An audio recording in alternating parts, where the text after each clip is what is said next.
국민의힘이 이 강세 지역인 영남권을 포함해서 단수 공천자 12명을 추가로 발표했습니다. 오늘 대구와 부산 지역의 공천 면접도 이어지고 있는데 전통적인 강세 지역에서 현역 물갈이 폭이 얼마나 될지 관심이 쏠리고 있습니다. 국회로 가보겠습니다. 김경수 기자. 네, 국회입니다. 네, 오늘 오전에 발표된 공천 심사 결과부터 알려주시죠.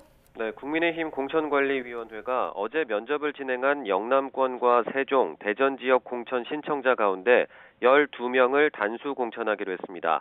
경북에서는 영천 청도군 이만희, 고령 성주 칠곡군 정희용 의원이 공천을 받았고, 경남은 창원 마산 하포 최형두, 창원 마산 회원 윤한홍, 진주갑 박대출, 진주을 강민국, 통영 고성 정점식, 거제 서일준, 양산갑 윤영석 의원이 단수 공천자 명단에 포함됐습니다.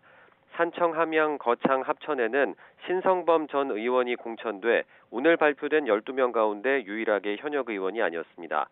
대전에서는 동구의 비례대표 윤창현 의원이 공천됐고, 민주당에서 국민의힘으로 당적을 옮긴 이상민 의원도 대전 유성을에 공천됐습니다.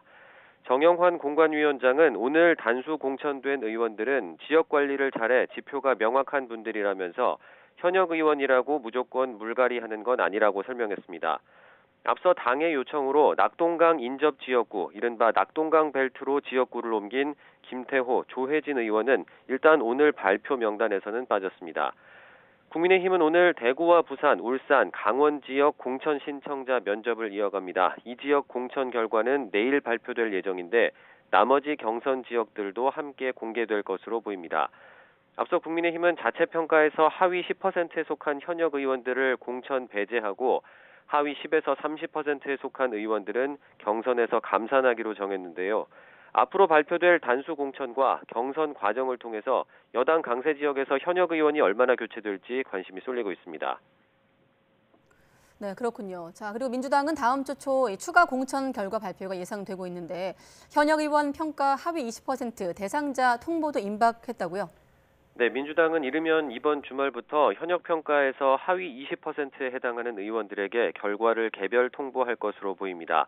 하위 20%에 포함된 의원은 경선 때 최대 30%까지 감산될 수 있어서 사실상 컷오프, 즉 공천 배제로 여겨지는데요.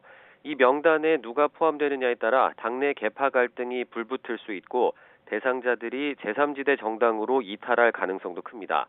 당내 긴장감이 높아지고 있는데 민주당 공천관리위원회는 다음 주 초에는 4차 공천심사 결과도 발표할 것으로 보입니다. 한편 제3지대 세력이 모인 개혁신당은 통합 초기부터 내부 잡음이 불거지는 모습입니다. 정의당 출신 류호정 전 의원과 배복주 전 부대표의 개혁신당 합류를 두고 이준석 대표 측과 이낙연 대표 측의 이견이 있는 것으로 전해지고 있는데요. 당 현안과 관련해 오늘 오전 긴급 기자회견을 예고했던 이준석 대표는 1시간 전에 회견을 돌연 취소하기도 했습니다. 이 대표를 비롯한 개혁신당 인사들은 어젯밤 늦게까지 회의를 한 것으로 전해졌는데 회견이 취소된 만큼 갈등이 봉합된 게 아니냐는 해석도 나오고 있습니다. 지금까지 국회에서 전해드렸습니다.